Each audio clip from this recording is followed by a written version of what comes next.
Hello guys, स्वागत है आपका हमारे इस चैनल पर। तो जैसा कि मैंने पिछले वीडियो में कहा था कि मैं अगला वीडियो जीडीएस या फिर एमटीएस 2 पोस्टमैन और मेल गार्ड लाऊंगा, तो ये रहा वीडियो उसके ऊपर। ठीक है, कॉम्पिटिटिव एग्ज़ाम जो होती है डिपार्टमेंटल एग्ज़ाम, उसका पैटर्न और पैटर्न एंड सिलेबस देखेंगे आज। जीडीएस या फिर एमटीएस जो है वो पोस्टमैन और मेल गार्ड की एग्ज़ाम दे सकते हैं उसके लिए। ठीक है, तो पैटर्न ऑफ एग्जामिनेशन क्या है? तो यहाँ पे 3 पेपर होंगे, पेपर 1, पेपर 2 और पेपर 3। ठीक है, पेपर 1 जो रहेगा वो कॉम्पिटिटिव रहेगा, पेपर 2 और पेपर 3 क्वालिफाइंग रहेगा। मतलब पेपर 2 और पेपर 3 आपको सिर्फ क्वालिफाई करना है, पेपर 1 में आपको रैंक हासिल करनी है। ठीक है, मतलब को ज़्यादा से ज़्यादा मार्क्स अटेम्प्ट कर मतलब मार्क्स लाने हैं आपको। ठीक है, टाइप ऑफ क्वेश्चन देखते हैं। पेपर 1 में तो एमसीक्यू रहेंगे, पेपर 2 जो रहेगा वो एमसीक्यू प्लस सब्जेक्टिव रहेगा, और पेपर 3 जो है वो कंप्यूटर पे रहेगा। ठीक है, number of question as per syllabus रहेंगे दोनों पेपर के। ठीक है, मैक्सिमम मार्क्स देख लेते हैं। पेपर 1 है 150 इन 2 पार्ट्स, मतलब 2 पार्ट में पेपर 1 होगा और दोनों मिला के 150 मार्क्स का होगा। ठीक है, और पेपर 2 जो है वो 50 मार्क का रहेगा, और पेपर 3 जो है वो 25 मार्क्स का रहेगा। पेपर 1 के लिए ड्यूरेशन है 90 मिनट, मतलब लगभग 1.5 घंटा। पेपर 2 के लिए 60 मिनट, मतलब 1 घंटा, और पेपर 3 के लिए 15 मिनट है, जो कंप्यूटर पे होने वाला है। ठीक है, लैंग्वेज ऑफ क्वेश्चन पेपर वही है, सेम रहेगा, 3 लैंग्वेज में रहेगा, हिंदी, इंग्लिश और आपकी लोकल लैंग्वेज रहेगी उस पर रहेगा। ठीक है, उसके बाद लैंग्वेज ऑफ आंसर, एमसीक्यू रहेगा तो एमसीक्यू पे तो लैंग्वेज अप्लाई नहीं होगी, और जैसे क्वेश्चन पेपर रहेगा सब्जेक्टिव में उसी के हिसाब से आपको आंसर लिखना है, मतलब आपके जैसे लोकल लैंग्वेज में होगा तो उसी के हिसाब से लिखना है। ठीक है, हिंदी में रहेगा, इंग्लिश में रहेगा, या फिर आपके लोकल लैंग्वेज में रहेगा। ठीक है, और मिनिमम क्वालिफाइंग मार्क्स जो है कैटेगरी के हिसाब से आप देख लीजिए। एस सी के लिए 33% है, ओबीसी के लिए 37% है, और अदर्स के लिए यानी ओपन के लिए 40% है हर एक पेपर में। ठीक है, अब देखते हैं सिलेक्शन क्राइटेरिया क्या है इसका। Examination for paper 1 and paper 2 will be conducted in continuity one sitting. Thereafter, paper 3, that is data entry skill test, that is test, will be conducted separately on the same day. Okay, मतलब paper 1 और paper 2 एक ही दिन में लिए जाएंगे। ठीक है, paper 1 जिसमें कॉम्पिटिटिव है और पेपर 2 जो है वो क्वालिफाइंग है। ठीक है, लेकिन ये दोनों पेपर होने के बाद पेपर 3 एक अलग दिन लिया जाएगा। ठीक है, डेटा एंट्री स्किल टेस्ट जो सिर्फ 25 मार्क का रहता है। ठीक है ना, और 15 मिनट का ड्यूरेशन का रहता है। ठीक है, जो कंप्यूटर पे होने वाला है वो अलग दिन लेके लेके जाएगा। ठीक है, only such candidates to qualify in each paper, जो कैंडिडेट हर एक पेपर में क्वालिफाई होंगे उनका ही फाइनल सिलेक्शन होगा, उनकी मेरिट लिस्ट लगाई जाएगी एज पर पेपर 1। ठीक है, पेपर 1 में क्योंकि पेपर 1 ही कॉम्पिटिटिव है, बाकी 2 पेपर तो सिर्फ क्वालिफाइंग, इसी की वजह से पेपर 1 के हिसाब से वो मेरिट लिस्ट लगाएंगे उसके बाद, और अरेंज करेंगे मेरिट लिस्ट में, और जैसे वैकेंसी डिक्लेयर हुई है कास्ट के हिसाब से उनको फिर ज्वाइन करेंगे। ठीक है, अगर कोई कैंडिडेट जो है वो ज्वाइन नहीं करता है, चौथे पॉइंट में लिखा है in the event of any vacancy notified for recruitment remains Anfield, मतलब कोई ज्वाइन नहीं करता है। ठीक है, तो क्या होगा, अगला कैंडिडेट जो रहेगा मेरिट लिस्ट में, अगला कैंडिडेट जो रहेगा उसको मौका मिलेगा ज्वाइन करने का। ठीक है, ये लिखा है डी पॉइंट में। अब देख लेते हैं सिलेबस क्या है। तो ये जो मतलब सिलेक्शन क्राइटेरिया और ये है। ठीक है, और सिलेक्शन क्राइटेरिया एक्चुअली सेम ही रहता है, तो पिछले बार भी हमने देखा था यही था सिलेक्शन क्राइटेरिया। उसमें सिर्फ पेपर 2 थे, यहाँ पे पेपर 3 है। ठीक है, सिलेबस देख लेते हैं। पार्ट 1, देखो मैंने कहा था पेपर 1 जो है वो दोनों 2 पार्ट में होगा, 2 पार्ट मिला के 150 मार्क्स का होगा। तो पार्ट ए जो है वो 100 मार्क का है, तो ऑब्वियसली पार्ट बी जो है वो 50 मार्क का रहेगा। ठीक है, तो पार्ट बी हाँ 50 मार्क का है, तो ये पार्ट ए है। ठीक है, मैक्सिमम मार्क्स जिसमें 100 है। यहाँ पे 50 क्वेश्चन रहेंगे, 2-2 मार्क के।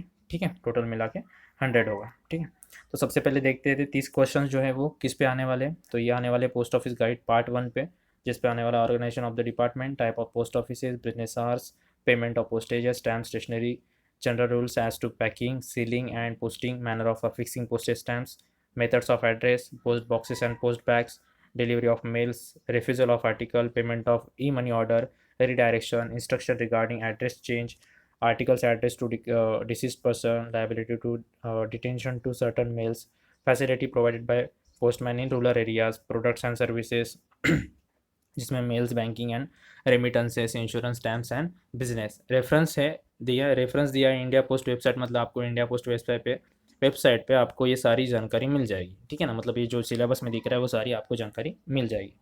उसके बाद प्रोहिबिटेड आर्टिकल्स। ठीक है, रेफरेंस जो है इंडिया पोस्ट वेबसाइट है, मतलब हाँ शायद प्रोडक्ट्स एंड सर्विस के इसके बारे में, मेल्स, बैंकिंग, रेमिटेंस, अच्छा इसके बारे में जो इंडिया पोस्ट वेबसाइट पे मिल जाएगा। और ये जो बाकी का सिलेबस है ये आप मतलब बुक्स वगैरह रहते हैं अवेलेबल, आप जाके देख सकते हैं ई कॉमर्स साइट पे कोई भी। ठीक है, आपको तो बुक्स मिल जाएंगे, तो उसमें ये सिलेबस बहुत सारे अवेलेबल है मार्केट में। अगर मुझे कोई बेस्ट बुक्स मिलते हैं तो मैं उस पर एक वीडियो बना दूंगा जहाँ पे आप कॉम्पिटेटिव एग्जाम की तैयारी कर सकते हो। ठीक है, उसके बाद है पोस्टल मैनुअल वॉल्यूम 5, ठीक है, यहाँ पे 10 क्वेश्चन रहेंगे इसके ऊपर। Definitions, head sub and branch office, mail bag, face and fishing, beat, cam, correspondence, late letters and too late letters, missent and misdirected articles. ठीक है, इस पे 10 क्वेश्चन रहेंगे। उसके बाद 5 क्वेश्चन रहेंगे पोस्टल मैनुअल वॉल्यूम 6 पार्ट 3 पे। उसमें head postman, knowledge of postal business, apply of forms to be carried out, sale of stamps, postman's book, address to be noted on postal articles, damage articles to be notified noticed, receipts for articles issued for delivery. ठीक है, इस पे रहेंगे 5 question. तो ये हो गया part A. Sorry, और बचा है लगता है। ठीक है, और बचा है बुक, यहाँ पे कंटिन्यू करते हैं इस पे ही, है ना। Postal manual volume 6 part 3, book of receipts for intimations and notices delivery, instruction for delivery, realization of postage before delivery, receipt of addresses for register, delivery to illiterate addresses, pardarshan movement, delivery of insured articles addressed to minors, payment of e-money orders addressed to minors, payment of e-money orders and delivery of register letters to non-tax duties of village postman। ठीक है, इन सब के ऊपर जो है, मतलब ये पूरा टोटल मिला के 5 क्वेश्चन रहेंगे। ठीक है, ये पूरा जोड़ दो आप। उसके बाद है postal manual volume 7।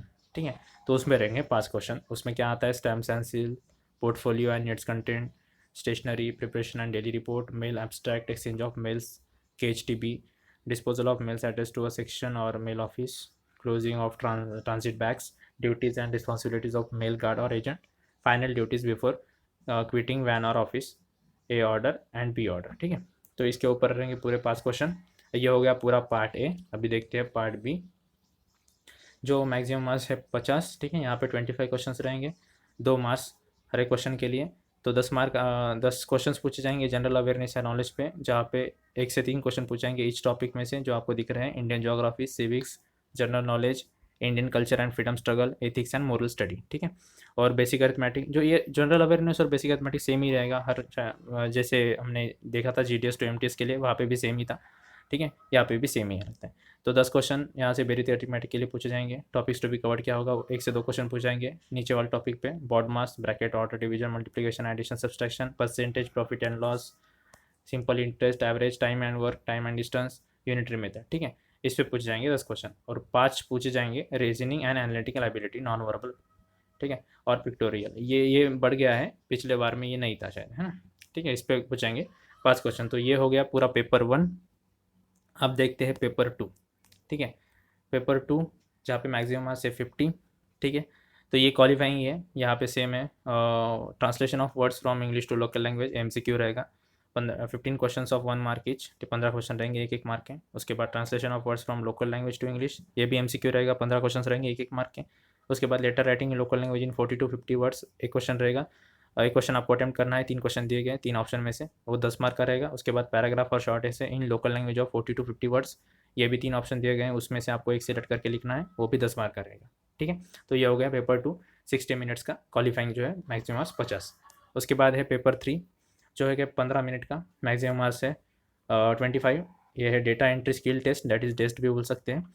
Skill test of idea data, skill test of data entry for 15 minutes on computer on the same day, data entry of 1000 की डिप्रेशन ±5%। ओके, तो ये है 25 मार्क्स का। ठीक है ना, सेम डे मतलब वही उसी दिन, मतलब उसी तारीख के दिन, सेम डे पता नहीं यार ये इसके बारे में। पेपर 3 जो है वो सिलेबस देख रहे सिर्फ, 10 अगर होगा, क्योंकि मैं डिपार्टमेंटल एग्ज़ाम दिया नहीं अब तक, तो जब से जैसे दूंगा तो एक्सपीरियंस के साथ भी बनाऊंगा वीडियो। ठीक है, तो ये पेपर 3 ऐसा है जो क्वालिफाइंग है सिर्फ। ठीक है, तो ये रहा पूरा टोटल सिलेबस। ठीक है, अगर नेक्स्ट वीडियो हम बनाएंगे GDS और MTS और पोस्टमैन टू PA ऐसे, मतलब ये तीनों एलिजिबल रहते हैं PA, मतलब पोस्टल असिस्टेंट और सॉर्टिंग असिस्टेंट का देने के लिए एग्ज़ाम। ठीक है, तो उनका पैटर्न क्या है और सिलेबस क्या है देखेंगे। Thanks for watching this video and share with your friends who want to join GDS, और जिन्होंने GDS ज्वाइन किया है उनको एग्ज़ाम देना है, अगर उनको पता नहीं है पैटर्न और सिलेबस क्या है, तो ये वीडियो आप शेयर कर सकते हैं। Thanks for watching this video.